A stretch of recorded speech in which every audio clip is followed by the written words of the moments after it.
Bom, agradecendo e parabenizando o professor Marcelo Gugel pela conferência, vamos passar imediatamente para a próxima, que é a conferência Inteligência Artificial na Robótica.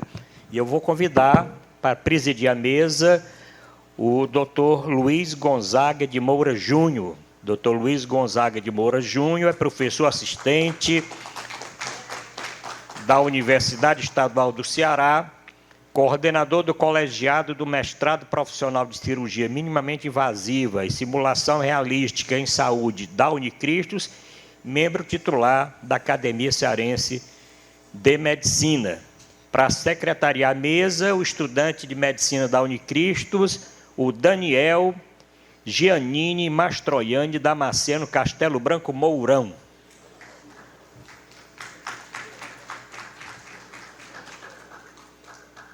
Lembrando que depois do intervalo, quando terminar a conferência que o Dr. Luiz Moura vai anunciar, nós teremos uma mesa redonda continuando com o mesmo tema, cirurgia robótica, das 10h30 às 12 horas. Dr. Luiz Moura. Bom, e à tarde continua a nossa Bienal e às 13h30 nós teremos uma mesa redonda, consulta clínica, abordagem do paciente. Muito interessante essa mesa redonda, convido também a todos aqui os presentes. Doutor Luiz Moura, a palavra é sua. Bom dia a todos, é um prazer estar aqui presidindo essa mesa e a honraria principalmente em função do nosso convidado. Conversando com o doutor Monteiro, nós discutimos diante da Bienal a temática ser inteligência artificial e certamente, mais do que necessário, caberia incluir o tratamento cirúrgico por via robótica, via minimamente invasiva. E combinamos trazer o nosso grande amigo, professor Domene, de São Paulo. De pronto, ele concordou e já fica aqui o nosso agradecimento ao nosso confrade Monteiro, por meio do sistema DOR, Clínica São Carlos. E aí, diante da concordância, levamos a proposta da temática para ser inclusa na Bienal e foi também de pronto aceito. Falar do doutor Domene é fácil e difícil ao mesmo tempo. É fácil pelo grande convívio que nós temos ao longo da sua carreira. Domene a gente diria, quase que cearense. Todos os eventos, a maioria dos eventos cirúrgicos do Ceará, o professor Domene está presente. E, em especial, do ponto de vista histórico, em relação à cirurgia robótica. Ele é professor livre-docente da Universidade de São Paulo, professor do aparelho digestivo. Bom, então, foi presidente da Sobracil, que intitulada antes como Sociedade Brasileira de Videolaparoscopia. O tempo se encarregou, inclusive por proposta dele, que ela virasse Sociedade Brasileira Videocirúrgica, Robótica e Digital, já com a visão, uma antevisão do futuro do que vai acontecer com a cirurgia. Então, em 2015, o primeiro robô veio para o Ceará, no Hospital Monte Clínico, onde ele participou dos primeiros procedimentos de implantação. E eu tenho uma lembrança boa disso aí, foi no período do congresso do CBC, que ele não viria porque iria para o CBC ministrar uma aula sobre robótica. Ele disse: você vai para o Ceará, me dê sua aula, que eu reproduzo lá e digo que a aula é sua, e ele veio para cá. Nós não poderíamos perder essa oportunidade. E agora, recentemente, já o segundo robô instalado no Ceará, na Clínica São Carlos. Então, outra ligação forte que nós temos com o Domene, o muitos de vocês sabem da nossa dedicação em relação à simulação realística no ensino médico. E eu costumo dizer que eu ensino os alunos a letra C e a letra D, e o Domênio ensina todo o restante do alfabeto cirúrgico, de A a Z, com a robótica. E por conta disso, ele também vestiu a camisa, que é o nosso grande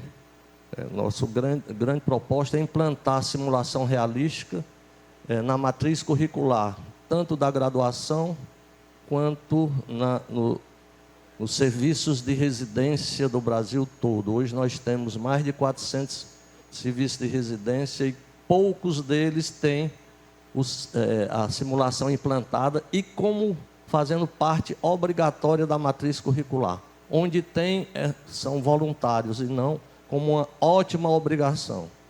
E ele vestiu essa camisa e está conosco já a nível do Conselho Federal de Medicina, e precisa ir para o Ministério da Educação. É uma luta contínua, mas eu acredito que nós chegaremos lá com a ajuda do professor Domênio. Sem mais delongas, a apresentação dele sobre robótica e inteligência artificial, ele vai mostrar os processos que existem no computador, e ele hoje, dentre outras coisas, além da atividade cirúrgica por si só, ele é consultor e é desenvolvedor desses processos cirúrgicos nos computadores que estão surgindo e que estão inovando e que estão se apresentando. Então, professor Domênio, por gentileza, é um prazer tê-lo conosco.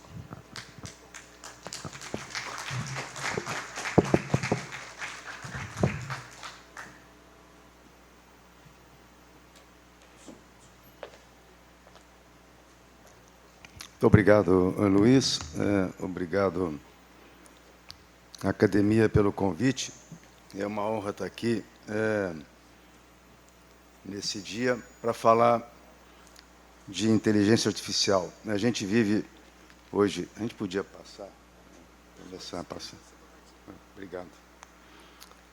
A gente vive hoje um momento de transição muito interessante, que uma das definições que a gente pode dar do momento que nós passamos hoje é a era pós-informática. A gente agregava valor ao que a gente tinha porque a gente tinha uma informação que o outro não tinha. E as pessoas tinham informações, a gente procurava um doutor porque ele tinha uma informação que um outro doutor não tinha. No futuro, todo mundo vai ter disponível praticamente todas as informações. E o que vai nos diferenciar é exatamente aquilo que nós fazemos com a informação que está disponível para todo mundo. Então, nós vamos ver a era pós-informática, uma era interessante, uma era desafiadora, porque é completamente disruptiva. Nós nunca tivemos o que a gente está vivenciando hoje, e tudo basicamente, fundamentalmente, porque a inteligência artificial chegou aqui de uma forma avassaladora. Apesar de não ser um tema novo, a inteligência artificial tem exatamente a minha idade, foi criada no ano de 1956 por um engenheiro, e já antes disso, né, na própria Segunda Guerra, já o Turing praticamente salvou milhões de vidas usando o princípio de computação, que já era a primeira estrutura de inteligência artificial no mundo. Então, isso é uma coisa bem antiga e só está tendo hoje a repercussão que tem, porque a gente tem hoje um processo virtuoso de grande quantidade de dado, grande poder computacional. E, consequentemente, você consegue manipular esses dados e criar o que eu acho muito ruim ser chamado de inteligência artificial, porque humaniza um processo que é matemático, mecânico, ciência computacional e não é humano. Então, chamar de inteligência artificial uma coisa que não é humana é complicado, porque não se pode humanizar isso. É muito importante a gente ter noção de que o que a gente está vendo e criando não é feito por um ser humano, é feito por um processo algorítmico que adivinha a próxima palavra baseado nos dados que ele avalia. Simplesmente isso. Não tem nenhum senso crítico, consciência ou intenção. Simplesmente faz. É completamente diferente daquilo que a gente vem pensando e falando sobre inteligência artificial.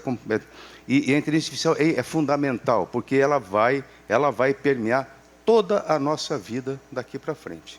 Tudo aquilo que a gente vai ter, que tenha algum tipo de valor, vai ser permeado pela inteligência artificial, seja ela limitada, que vai ser usada para praticamente tudo que a gente tem na vida. Por exemplo, o celular que a gente tem, o carro que a gente dirige, a televisão que a gente liga, tudo isso vai ter IA limitada, quer dizer, então, algoritmo que potencializa o uso da ferramenta que a gente usa. Uma maneira bastante prática da gente entender o que é IA é exatamente isso. É uma ferramenta, um algoritmo, um software que potencializa aquilo que a gente está fazendo ou pesquisando. Então, ele incrementa, melhora, traz melhor resultado naquilo. E o potencial disso na medicina é inacreditável. E nós vamos ver daqui para frente, porque ela vai permear e vai ser necessária para melhorar a qualidade de tudo aquilo que a gente faz na medicina, desde o pré-operatório até o pós-operatório tardio e, provavelmente, no futuro, permeando toda a nossa vida, toda a nossa trajetória de vida através dos usáveis que a gente vai ter o tempo todo monitorando as nossas atividades do dia a dia para melhorar a nossa qualidade de vida.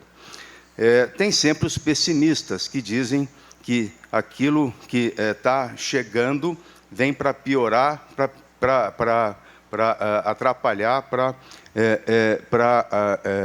aterrorizar a nossa vida, para mudar a nossa vida. Vamos lembrar lá, quando chegaram os teares, né, os tecelões foram lá queimar os teares, porque os teares iam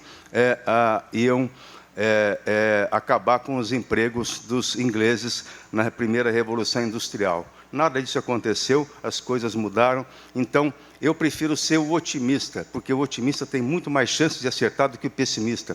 Gente muito mais inteligente do que eu, vários exemplos estão citados aí, gente brilhante, inteligente e da área, dizendo que aquilo que estava sendo feito não tinha sentido, não tinha futuro. A gente vê que o criador da televisão disse que a televisão, apesar de ser uma coisa interessante, jamais ia ser utilizada, porque as pessoas não iam ficar paradas na frente da televisão assistindo alguma coisa ali do lado. O criador dela, o criador da internet, disse que a internet tinha 1 ano de vida, que a internet não ia sobreviver, porque era uma ferramenta que não tinha sentido final, e hoje, sem internet, ninguém faz absolutamente nada. Então, o mundo é interessante, porque a gente vive desses paradoxos, gente brilhante fazendo previsões catastróficas, e eu não serei um deles. Você vê 2 exemplos bons aí de medrosos da inteligência artificial, dizendo que a inteligência artificial, o Hawking sempre achou que ela ia acabar com a gente. E o Elon Musk, maluco como mesmo assim ele diz, é perigosa, mas a gente tem que ir atrás dela. E eu já fico mais com o Feynman, que esse cara é brilhante, a gente é um grãozinho de areia num grãozinho do universo. Quem que a gente é para subir num palanque e se achar importante? Nós temos que fazer a nossa parte humildemente e seguir em frente, que a humanidade precisa de gente assim. Quem tem a minha idade assistiu esse filme, e esse filme mudou completamente a minha vida. E eu entendi. Esse filme é de 1967, eu assisti ele umas 20 vezes. E adoro assistir de novo. E essa, para mim, é a maior cena do cinema de todos os tempos, onde eu compreendi tudo que a vida nos traz, o que nos diferenciou de todos os animais. E aí, daí para frente, eu entendi. A ferramenta fez com que um animal fosse completamente diferente de todos os outros. Então, o ser humano se diferencia dos outros porque ele aprendeu, pegou uma ferramenta, e essa ferramenta se transformou em tudo aquilo que a gente faz na vida. Então, essa cena é maravilhosa, né? Porque ele pega um osso, com esse osso ele consegue dominar o grupo adversário, consegue matar os animais e, consequentemente, comer mais e crescer o cérebro dele, tá certo? e aí criar ferramentas para construir coisas, fazer coisas, e está aqui. Nossa, exatamente esse gesto de pegar o osso e descobrir que com ele mataria um animal. Essa é a maior cena do cinema de todos os tempos, essa é a maior cena do mundo, mostrando a importância da ferramenta. E por isso a cirurgia, por isso a robótica, por isso a IA. As ferramentas que transformam a humanidade em coisas melhores a cada dia.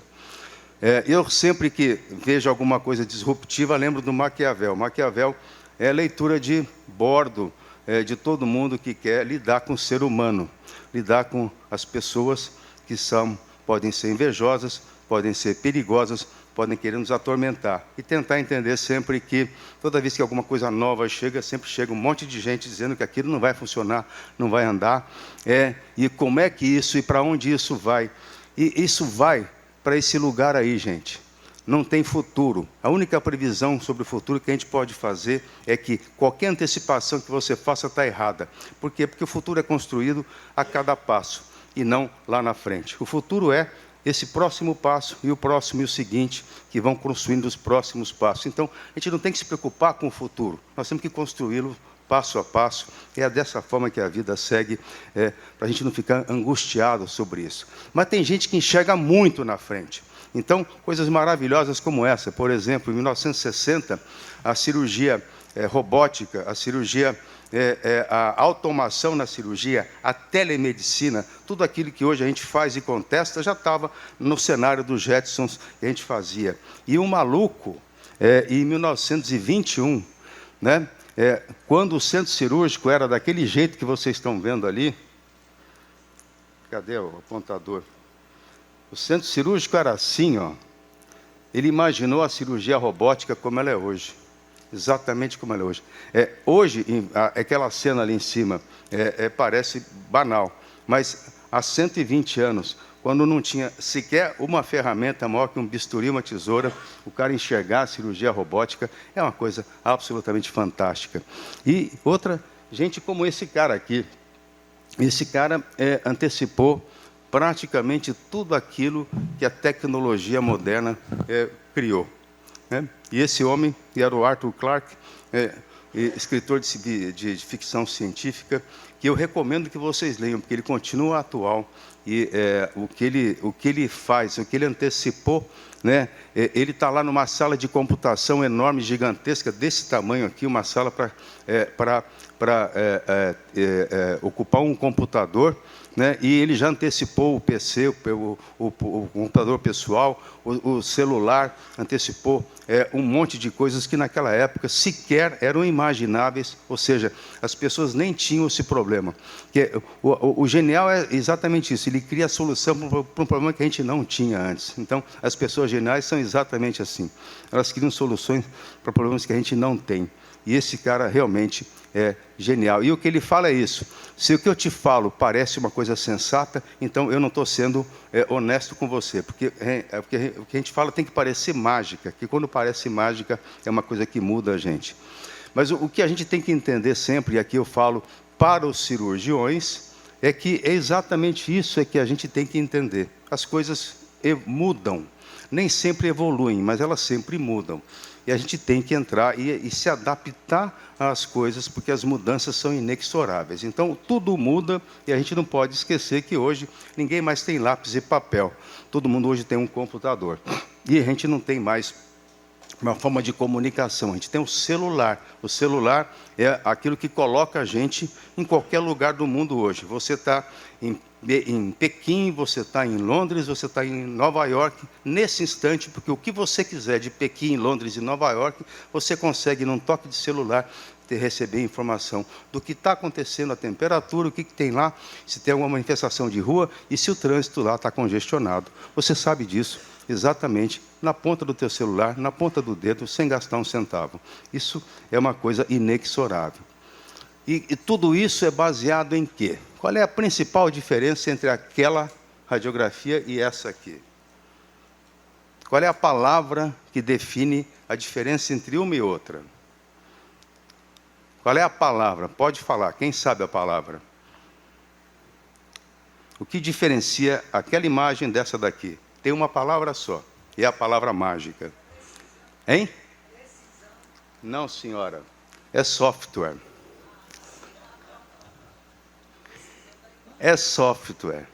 Então, é exatamente isso que define o mundo hoje. Hoje o mundo é definido por softwares. E a IA nada mais é do que um software. Algoritmo é um programa de computador que é maior, mais pesado, mais criativo, mas que traz soluções absolutamente geniais. Você pega um raio-x, né, que foi criado lá há 150 anos, e tem aquela imagem, a biografia, tudo que nós fizemos, e você trabalha essa mesma energia raio-x com software, e você cria uma coisa fantástica, que é uma tomografia de alta resolução, simplesmente usando uma mágica de um algoritmo, uma sequência de eventos programados que fazem com que aquele raio-x seja trabalhado e te dê uma informação melhor. Esse é o mundo de hoje. Essa é a mágica da maravilha do mundo de hoje que a gente tem que amar e entender, e mais do que isso, mergulhar nele, se aprofundar, se apaixonar por esse mundo que a gente tem, que é um mundo vasto e que a gente... Eu gostaria de viver hoje mais uns 200 anos, porque os próximos anos serão absolutamente geniais em termos daquilo que a gente vai poder conseguir avançar. E é por isso que eu digo, a laparoscopia morreu. A laparoscopia morreu e está enterrada há muito tempo. Por quê? Porque ela é analógica. Isso aqui é para cirurgião, gente. Então, ela é analógica. O que você pode agregar de software numa cirurgia laparoscópica é muito pouco. O porta-agulha que eu uso em laparoscopia hoje, eu ganhei um igualzinho há 32 anos. Então, o que não muda em 30 anos tem que ser enterrado, porque ele tem que ser substituído por alguma outra coisa. É exatamente isso que acontece. É por isso que eu digo, além de tudo, quanto mais velho você fica, mais cansado fica segurando aquelas pinças daquele jeito. Fazer uma hernia inguinal para laparoscopia, gente, é uma tortura, acreditem em mim. É uma tortura horrorosa. É pior que entrar no DEIC em 1974. E você fazendo uma cirurgia robótica, de qualquer que seja, com 70 anos de idade, você sai de lá tão contente quanto entrou, muito mais contente do que entrou, porque você sai lá feliz por ter feito um trabalho maravilhoso, sem se cansar, entregando para o paciente o melhor de você, sem cansar, sem diminuir a habilidade, sem diminuir o tempo. Então, a cirurgia é exatamente isso, a cirurgia 1.0, 2.0, 3.0 e a 4 e 5.0, as cirurgias do software, as cirurgias onde você vai agregar tecnologia de software, de computação, de inteligência artificial e melhorar o desempenho do cirurgião. E a laparoscopia não está nesse processo. Sempre tem aqueles detratores, né? Quando chegou o grampeador, os cirurgiões antigos falavam, jamais substituiremos a nossa habilidade, a nossa arte de fazer e costurar tecidos com essas porcarias que pregam grampos. Hoje a gente, né, nem questiona isso, né? E hoje as tecnologias vão evoluindo cada vez mais. E hoje nem mais grampo a gente usa magneto para fazer uma anastomose. A gente não precisa mais do que 2 minutos para construir uma anastomose precisa, rigorosamente boa, e provavelmente que não vai dar nenhuma deiscência nunca, utilizando duas ferramentazinhas. Olha que coisa maravilhosa. Você vai lá e fura uma alça, põe o magneto e uma alça do outro lado, e a anastomose está pronta, sem dar um único ponto. Então, isso aí é espetacular. E tudo isso tem IA, tem inteligência, tem software. Então, ou seja, a gente tem o que eu chamo de era pós-informática. A gente tem um monte de informação. O que vai nos diferenciar é exatamente aquilo que a gente faz com essa informação enorme que a gente tem disponível o tempo todo. Esse vídeo é um pouco longo, 2 minutos, que é o tempo de uma anastomose dessa aí. É uma coisa incrível. Eu só quero que vocês entendam. O cirurgião fica maravilhado com essas coisas, porque o cirurgião que gosta de tecnologia como eu entende que essas coisas disruptivas são muito interessantes. Então, você vê que é muito interessante. Ele pega ali, põe de novo.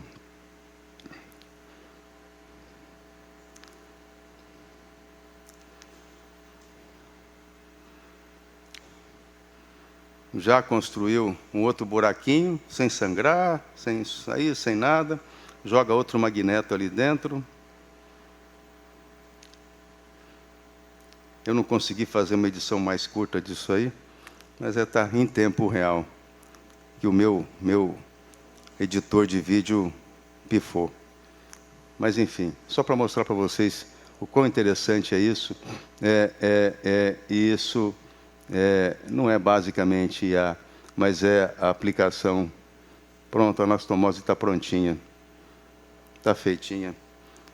E o indivíduo já pode comer imediatamente, já está. Pode ir para casa logo depois disso aí grudar. Tem 2 magnetos ali dentro do estômago e do intestino, que a hora que a anastomose pegar, vai ser liberado pelas fezes. Então, é uma coisa interessante, é maravilhoso. E a cirurgia do futuro tem que ser assim. A cirurgia do futuro, se não tiver inteligência artificial, se não tiver internet das coisas é a conexão de tudo aquilo que está dentro do centro cirúrgico para otimizar aquilo que a gente está fazendo. Então, informação em tempo real, tirada de tudo aquilo que está lá. A temperatura certa para aquele procedimento, a iluminação correta, cada pessoa fazendo o que tem que fazer, porque as informações estão ali em tempo real, o cuidado do paciente, tudo aquilo usando o dado, usando a internet das coisas. E uma outra coisa que eu acho fundamental, e cada vez mais, a Sociedade Protetora dos Animais impede que a gente treine em animal para fazer cirurgia.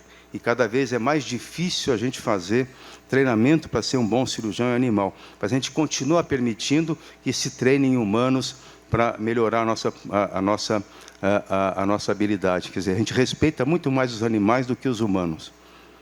Porque a gente põe um residente que mal sabe operar para pegar e dar um ponto num paciente. Não deixa ele fazer isso num cachorro, mas deixa fazer em gente. E eu digo que o dia que a gente respeitar uma pessoa como a gente respeita um cachorro, nós vamos ter evoluído definitivamente. E proibir de fazer treinamento em gente. E obrigar o treinamento a ser 100% virtual. É possível fazer isso, nós temos ferramentas para isso, só não temos a vontade humana para isso. A gente protege o animal mais do que o humano. O hospital universitário tem 10% de infecção em janeiro e tem 1% de infecção em dezembro. Por quê? Porque chegou um residente mal treinado que vai aumentar a infecção, vai aumentar a fístula, vai aumentar a complicação pós-operatória. Isso é inaceitável no mundo de hoje. E é uma das coisas que a gente tem que lutar.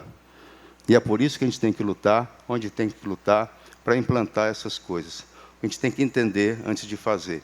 E a pessoa tinha que fazer a primeira apendicectomia depois de ter feito 1000 na simulação. E chegar no paciente adestrado e pronto para respeitá-lo como respeita a mãe, o pai e o filho de alguém. Você não deixa um residente operar o teu filho, mas deixa o residente operar o filho do outro, para ele treinar. Esse preço já não pode mais ser pago, não deve mais ser pago, é proibido de ser pago. A gente tem que fazer isso. Treinar, simular, e isso a cirurgia robótica permite. A gente tem simulador que a gente carrega feito uma mala e pode ficar treinando, em vez de ir para a praia, ter qualidade de vida, treinar, fazer simulação para poder operar bem na segunda-feira, em vez de ir para a praia, enquanto a gente está fazendo residência, porque hoje a gente pode simular praticamente tudo virtualmente, antes de fazer na realidade, e respeitar o ser humano mais do que nunca. Já se falou de inteligência artificial, um monte de coisas. E que jamais se ia vencer o ser humano, porque o ser humano é imbatível no xadrez, é um jogo de estratégia, isso e aquilo. Hoje, um bracinho daquele lá dá um show em qualquer campeão mundial de xadrez. E esse bracinho então, campeão mundial, não ganha dele. Aquele lá em cima é Go, o jogo mais difícil do mundo. A diferença entre o computador que ganhou do Kasparov em 1996, o Deep Blue, e o AlphaGo, que ganhou do Sage no Go, é fenomenal.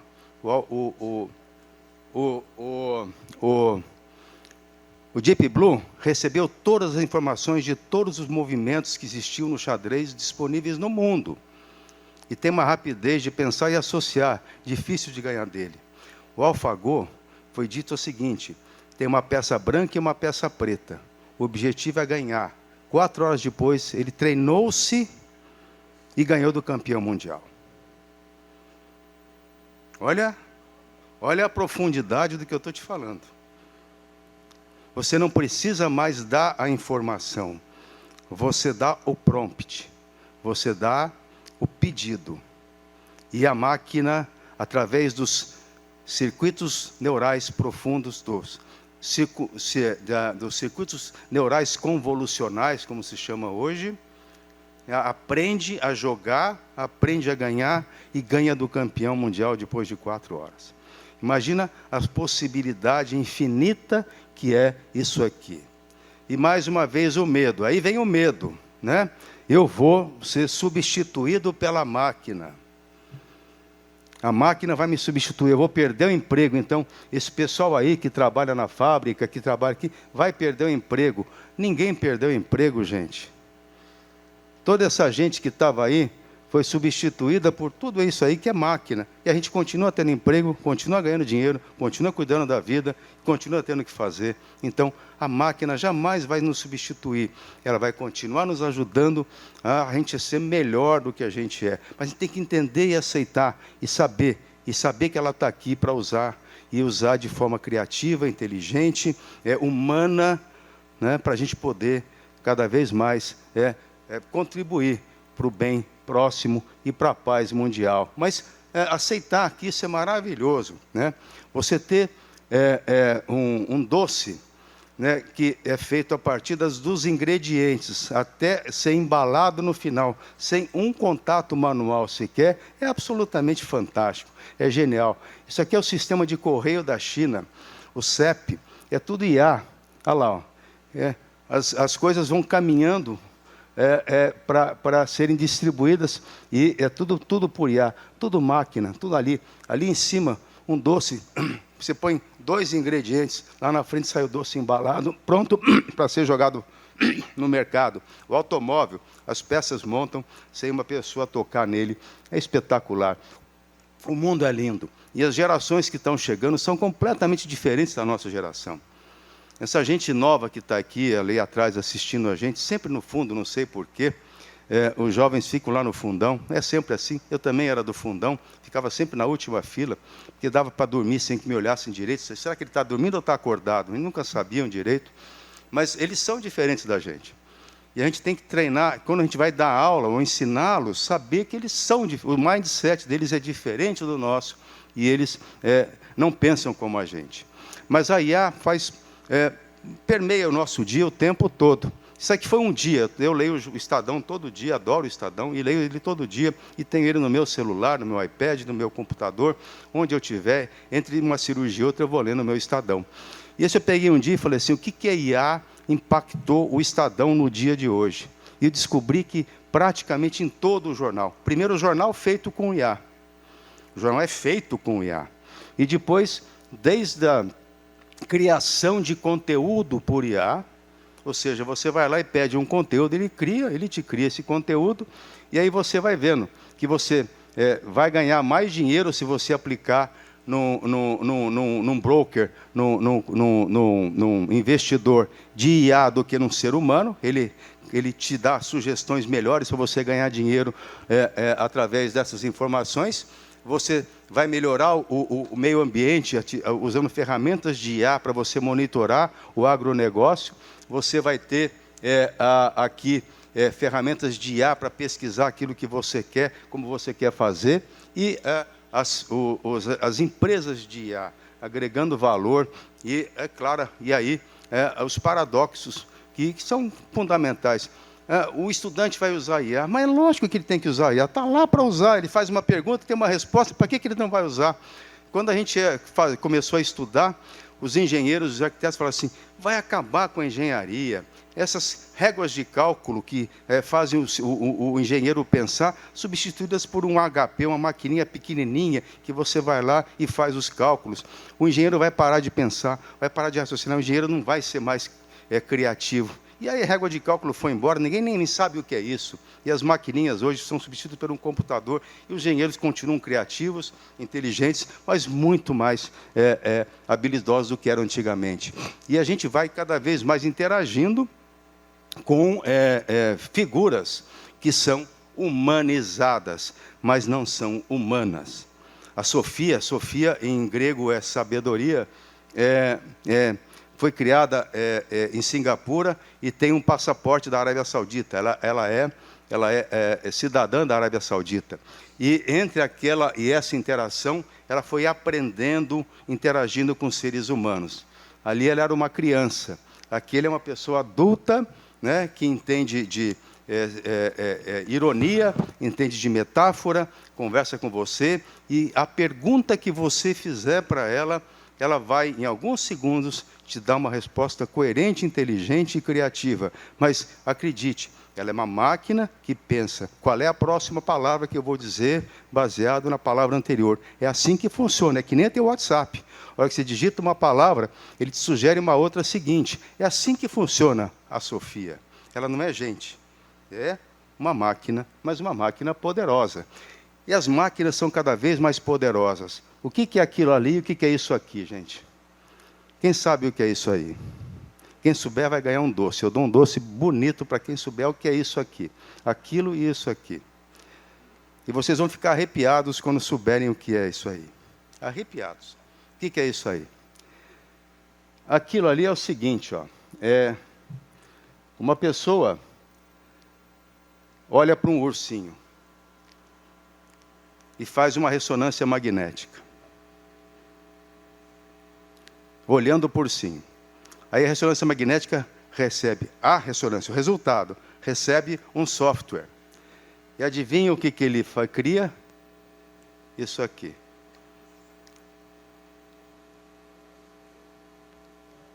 Está lendo o pensamento da pessoa. Você apresenta uma casa, o software vê isso aqui. Você apresenta um avião, ele vê um avião. É inacreditável. Você apresenta um relógio, ele vê o relógio. Então, eu brinco, os pacientes, quando a gente faz o bis aqui para ele, falo assim, cuidado com o que você vai sonhar na cirurgia, porque nós vamos adivinhar. Já se pode, já existe. A ferramenta está aí, para adivinhar o que você está pensando.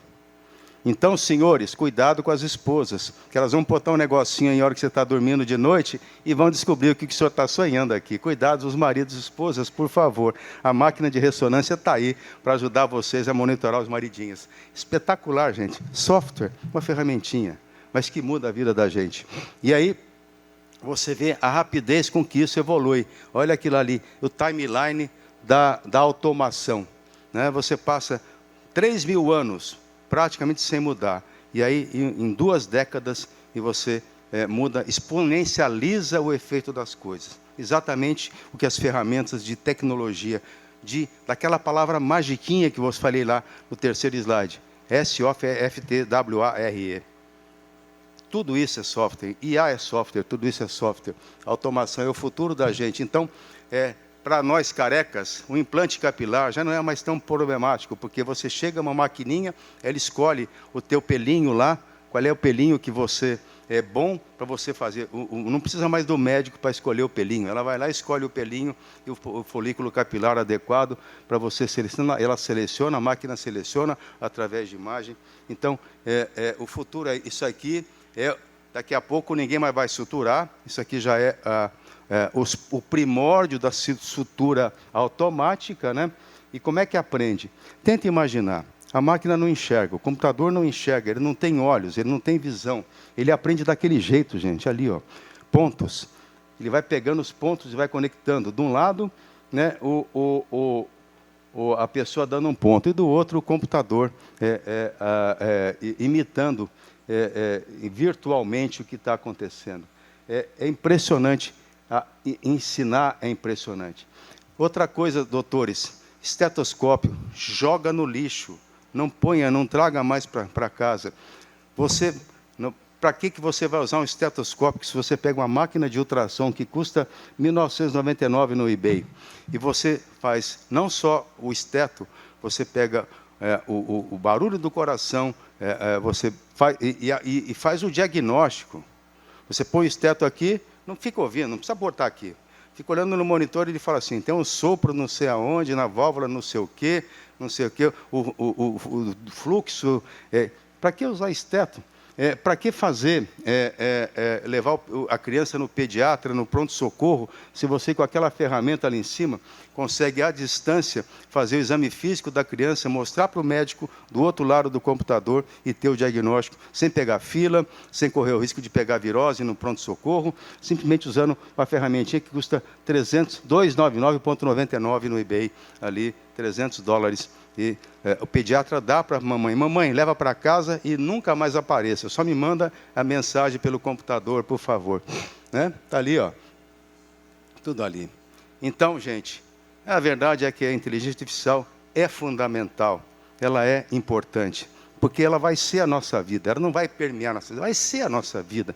Eu estou mostrando para vocês, vocês não estão acreditando em mim, mas é verdade que vai ser. E por que vai ser? Porque esse fenômeno acabou de acontecer. Qual é o fenômeno? Ali, aquela reta preta ali, ó, é a performance humana. Performance humana em escrita, leitura, visualização de imagem, compreensão de texto e compreensão de linguagem. As máquinas são melhores do que a gente em tudo já. Elas têm habilidades maiores do que a gente em tudo. Então, a inteligência artificial total está a caminho. Nós já temos possibilidades de ter máquinas melhores do que a gente em tudo. Claro que tem. Você pega uma LLM, pega lá qualquer chatbox de vida que está no teu computador, faz uma pergunta de matemática, ele te responde. De medicina, ele te responde. De literatura, ele te responde. De biologia, ele te responde. Ele é melhor que você ou não? Claro que é. Ué. Eu sei alguma coisa de medicina, que se você me perguntar, não é de medicina, de gastroenterologia, não de gastroenterologia, de cirurgia. Eu sei, um pouquinho disso. Mas você fugiu disso, eu já não sei. Me dá uma diarreia que eu já não vou saber tratar direito. Eu sou cirurgião. Agora, você pergunta para uma LLM e ela te responde direitinho. Então, gente, para que brigar com ela? Não dá para fazer nenhuma consulta médica hoje decente sem ter uma ferramenta dessa do teu lado conversando com você. Essa é a minha verdade. E eu faço isso. Toda consulta médica minha, eu pesquiso alguma coisa, porque ela melhora, eu posso fazer pergunta que ela me responde, que eu não sei, e eu vou aprender mais com a máquina e ajudar mais o meu paciente em tempo real, ali na consulta. Agrego valor à minha consulta. Não faço nenhuma consulta médica sem ferramenta de IA do meu lado, computador ligado, alguma ferramenta ligada, e fazendo perguntas, para melhorar a qualidade da minha atenção para o paciente naquela hora. Eu sempre faço isso, toda consulta, todo dia. E eu sempre agrego alguma coisa, aprendo alguma coisa, porque você vai melhorando e você vai informando a máquina cada vez mais do que aquilo que você quer que ela saiba, e ela vai aprendendo mais, te conhecendo mais e interagindo melhor com você. Vai ser tua amiga cada vez mais. Quanto mais perguntas você faz, mais ela aprende sobre você, mais ela te ajuda a seguir em frente. E a gente não vai precisar mais ir no pronto-socorro, por exemplo. Aquilo lá, ó, é um chinês conversando com uma IA, dizendo o que ele está sentindo, e se a máquina achar que o que ele tem é legal, vai dar o remedinho e ele vai para casa. Isso é verdade, gente. Está lá na China. Eu não estou brincando. O chinês está conversando. Fala assim, eu estou com dor de cabeça, minha dor de cabeça é assim, assim, assado. Doutor, o senhor pode estar com AVC, vai para o pronto-socorro. Não, isso aí é uma cefaleiazinha vagabunda. Pega uma Novalgina e vai para casa. Está aqui, ó. Está ali, acabou. Para quem no pronto-socorro? Divide o pronto-socorro em tudo quanto é lugar. Fila de pronto-socorro para quê? Põe a maquininha. Não é mais telefone vermelho em inglês. É a maquininha chinesa inglesa. E outra coisa, reconhecimento de imagem.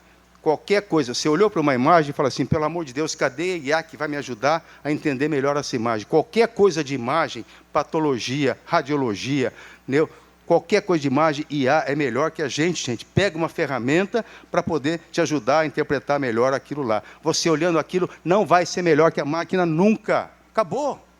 Qualquer ferramenta aqui, todos os artigos publicados sobre isso mostram as ferramentas de IA são melhores do que qualquer patologista com 30 anos de janela é pior que uma ferramenta de IA treinada faz uma semana. Ponto final. Sejamos humildes. Elas vão ajudar a gente a ser melhores? Não são melhores, vão ajudar a gente a ser melhor. Para que ficar contente com aquele centro cirúrgico ali, se eu posso ter esse aqui? E é possível, é só pedir, gente, porque ele está disponível. A gente não tem porque não pede.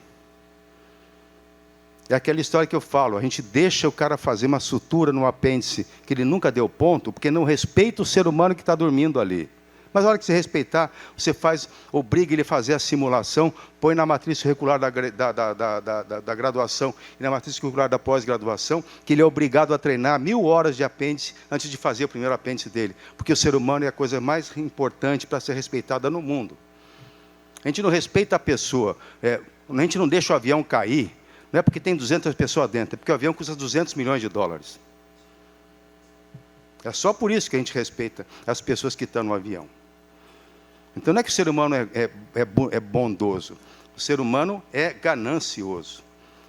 Então a gente não deixa o avião cair porque ele é caro, não porque as pessoas estão lá dentro. A vida não é cara, porque a gente não respeita a vida do paciente que está ali na nossa frente. Acreditem, ponham isso na cabeça, vocês saírem daqui e começarem a pedir a simulação virtual para que os médicos treinem antes de fazer a primeira cirurgia deles, porque a gente tem que fazer isso e ser obrigado. Porque se eu falar assim, eu vou operar um cachorro aqui, eu não saio daqui, a SPA, me pega aqui na rua e me processa e eu vou para o juiz, antes de operar um cachorro. Mas eu posso sair daqui, pegar um residente que nunca deu um ponto, fazer uma apendicectomia e ele sai sem ir para a cadeia. E provavelmente dando mais infecção e mais chance de fístula no paciente que ele operou pela primeira vez. Então tem que romper tudo isso, quebrar tudo isso, e a gente ficar nesse outro ambiente, um ambiente integrado, um ambiente diferente, onde está tudo integrado. Nós somos um ser humano, nós somos a cirurgia digital. A cirurgia onde a gente não está sozinho ali com o paciente, tadinho, com os auxiliares que são menos treinados do que a gente. Então, a gente é a estrutura máxima dentro daquele campo. E a hora que você está perdido lá ali no campo e não tem quem te ajudar, você não vai ter outra ajuda. Mas quando você se integrar, e vai estar lá o Big Brother, dizendo assim, doutor, o senhor está no ponto errado, o senhor está porque isso aí não é vaso, é nervo, doutor. Vai cortar o nervo, não vai levantar mais. Se vai cortar isso aí, não vai levantar mais. Não pode cortar isso aí. Vai ter alguma ferramenta para ajudar a gente a fazer isso. E isso é possível cada vez mais, vai ter. Né? E esse aqui, olha o software aí que faz isso. Ó. Esses softwares aí, o que eles fazem? Eles veem um vídeo, né, de prostatectomia, isso aí, são 2 softwares. E o que eles fazem? Eles falam assim, ó, essa cirurgia, essa aqui foi mal operado, sangrou, demorou mais e tal, tem a chance de ter tanto por cento de impotência, tanto por cento de incontinência e tanto por cento de complicação no pós-operatório. Antecipa o desfecho a partir do vídeo. Não estou brincando, é verdade. É o Big Brother. Então, aí, as ferramentas estão aí, então nós temos que tomar cuidado. Porque nós vamos estar operando lá, de repente, você vai começar operando, vem lá, doutor, sai daqui que o senhor não está operando direito. Pode ir embora, que o senhor não está operando direito. O chacrinha da cirurgia vai estar lá. E o doutor, o diretor clínico do Hospital do Futuro, doutor Marcelo, diretor clínico, vai chegar e dizer assim, ó, seguinte, ó, doutor, o senhor quer operar aqui? Não quero currículo, não quero nem saber se o senhor se formou. Me dá um vídeo da tua cirurgia. E eu vou dizer se o senhor pode ou não pode operar no meu hospital.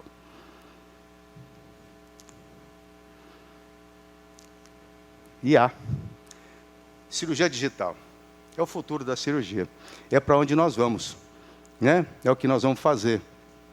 Nós não vamos operar mais tecido. Nós vamos operar molécula. Nós vamos atrás de... Não estou brincando. É isso que está aí. Esse é o caminho. Tá? Essa é pesquisa. Cirurgia molecular. Pesquisa. Como fazer isso? Eu não vou encher vocês com isso. E aqui, ó.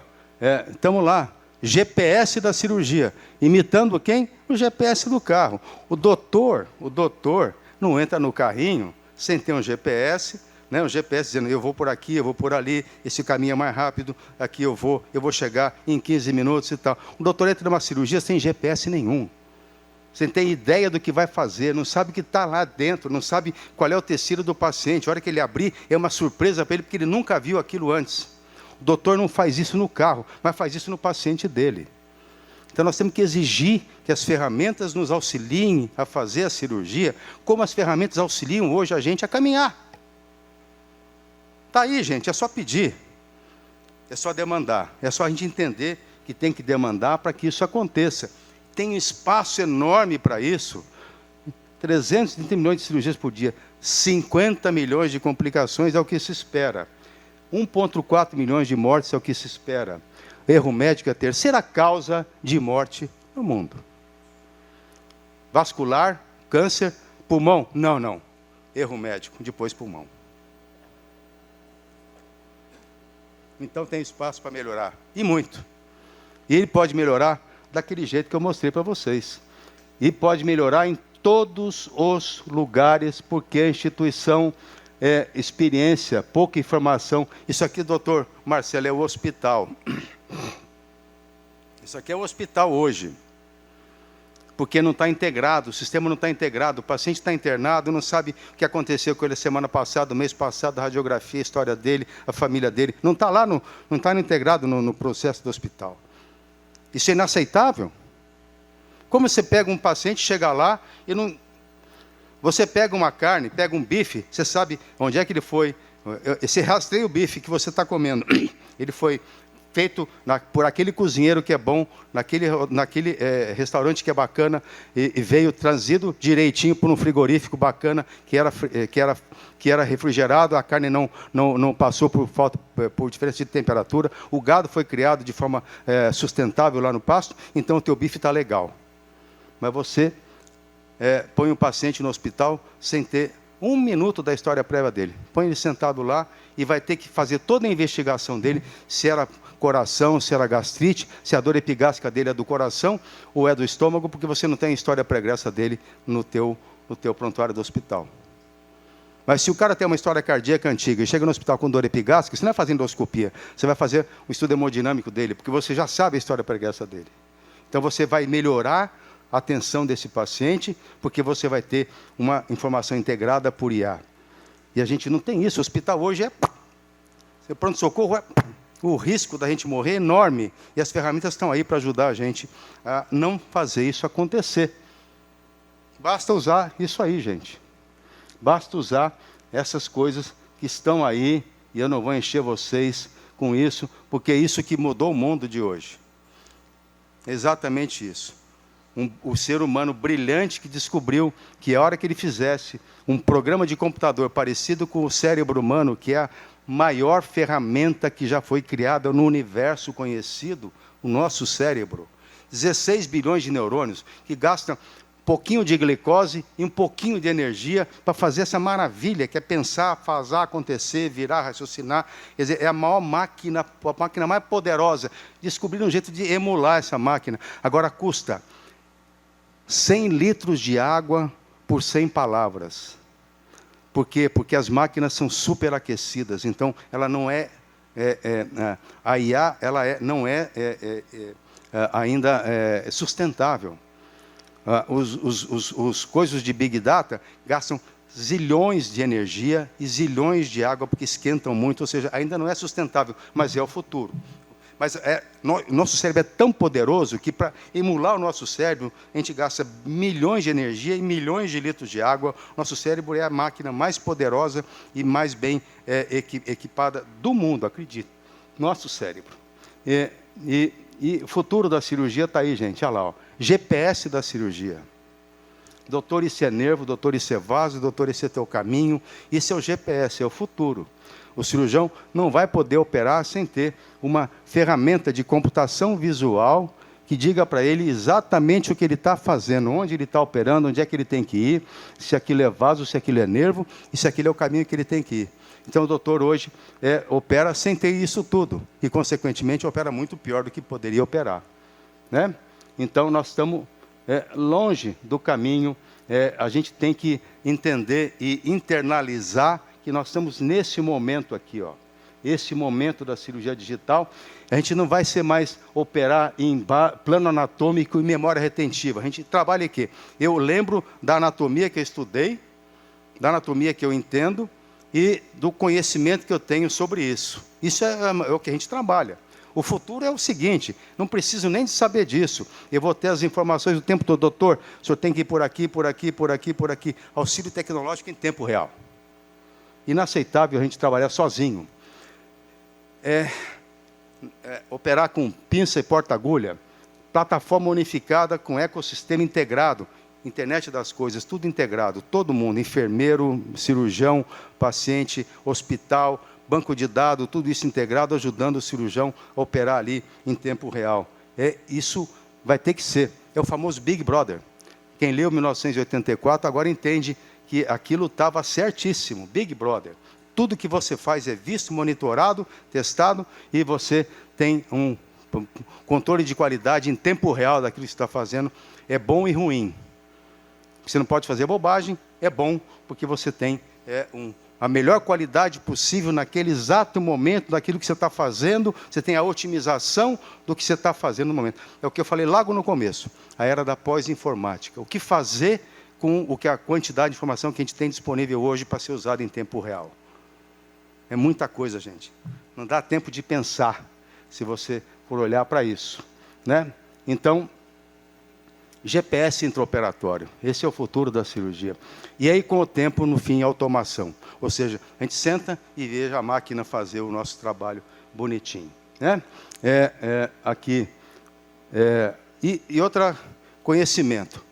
Mudança do paradigma de conhecimento. O que a gente faz hoje? Discute caso, publica, vê congresso, vai lá, faz cirurgia ao vivo e tal. Futuro, plataforma unificada, ecossistema de análise e treinamento. Quer dizer, você vai operar sob medida. Você vai fazer, não é fazer 15 roupas no 46, é fazer sob medida a tua roupa. A tua roupa sob medida, a tua cirurgia sob medida, o teu tratamento sob medida, o teu remédio sob medida. Não é a tua dipirona. É a dipirona para aquilo que você pode tomar porque você não tem alergia, isso, aquilo, papai, e feito com a tua genética. O teu analgésico com a tua genética, e não a dipirona genérica que você toma, que pode te dar, neutropenia, você pode morrer com a dipirona, todo mundo pode, é proibido nos Estados Unidos, mas a gente está aqui todo dia. Mas, enfim, não podemos mais aceitar isso, e a IA vai ajudar a gente em todos os processos, em todos os momentos. Então, a IA vai impactar a medicina de ponta a ponta. Tudo. Tudo aquilo que está escrito aí pode e será impactado pela IA no futuro. No pré-operatório, no pré-operatório, no pré-operatório, no pré-operatório, no intraoperatório, e aí está tudo integrado, tudo integrado. A quantidade de coisa que pode ser feita, que não é feita durante uma cirurgia, é inacreditável. Isso aqui é uma pequena lista daquilo que a gente não faz durante o tempo cirúrgico e aumenta o risco do que a gente faz na cirurgia. A gente não tem um GPS para operar, a gente não tem um GPS para fazer a gente andar e acompanhar. O pós-operatório, a gente deixa o dente embora, ele vai ter uma TEP, ele vai ter uma infecção, ele vai ter um monte de coisa, e não está sendo monitorado. A gente não está acompanhando esse doente. Isso é inaceitável. Deixar o doente sair da porta do pronto-socorro no 5º PO, sem estar acompanhado, sem estar monitorado, sem ter alguma coisa acompanhando ele dos riscos de complicações tardias, é inaceitável hoje também, doutores. E a gente deixa fazer isso, né? Enfim, não vou encher muito vocês com isso. A telecirurgia, ou seja, você possibilitar que remotamente você tenha cirurgiões de excepcional habilidade e conhecimento operando do outro lado do globo. Isso já é uma realidade. Você pode operar dos Estados Unidos na China, ou seja, através do globo, sem um delay grande. Isso já não é nem mais uma coisa fantástica, é uma coisa absolutamente banal. E aí, desse jeito que faz, né, e aí a gente fala da cirurgia digital, a solução completa, e aí agora sim a caminho do que a gente chama de hospital totalmente digitalizado. Já tem o primeiro na China, ele já foi criado há 1 ano, esse hospital. A China hoje é a meca da tecnologia. Não é Estados Unidos, não é San Diego, é China. Esse hospital tem 14 médicos, tem capacidade de atender 30 mil pacientes por dia. Não sei como, estou louco para ir, mas está aí já. Essa é uma realidade que está aí para vocês. Então, o futuro a Deus pertence. A gente faça a menor ideia do que vai ser amanhã. Mas a gente antecipa, pelo aquilo que eu estou falando, que o amanhã pode ser maravilhoso, desde que a gente porque as ferramentas estão aqui. Quer dizer, então, o que a gente já tem disponível vai tornar o amanhã maravilhoso. Não precisa nem criar coisa nova. É só usar criativamente, que está aí presente, para que o mundo seja melhor. O Neurolink já mostra que você, com o pensamento, pode mover a máquina. Então, você pode, com o pensamento, mover o automóvel, mover a cirurgia. Isso já existe no Neurolink. Então, o futuro é esse. O futuro é exatamente maravilhoso. E para quem não acredita que as coisas podem ser mais ainda, e cada vez mais, olha esse robô, dá uma olhada nesse robô. Olha o tamanho dele, olha o que ele faz. Ele está na circulação sanguínea, captura uma célula e fala, tem que pegar esta célula específica e grudar com esta célula específica, e é o que ele está fazendo. Senhores, o futuro é maravilhoso. Muito obrigado.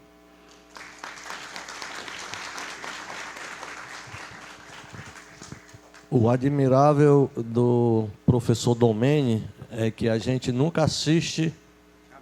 Permaneça aí, não desça. Nós nunca assistimos a mesma aula do mesmo jeito. Ela sempre vem com inovação, com novas informações. Parabéns e muito grato por sua disponibilidade. Ele veio para cá, não se negou a vir. Amanhã vai para São Paulo, amanhã de manhã pega um avião para ir para os Estados Unidos para ver e viver esse perfil robótico. Então, é um desprendimento muito grande que fez para contribuir com a nossa academia. Eu queria fazer alguns avisos, assim, breves. Nós temos o livro da academia, que os nossos acadêmicos ainda não receberam, que está ali.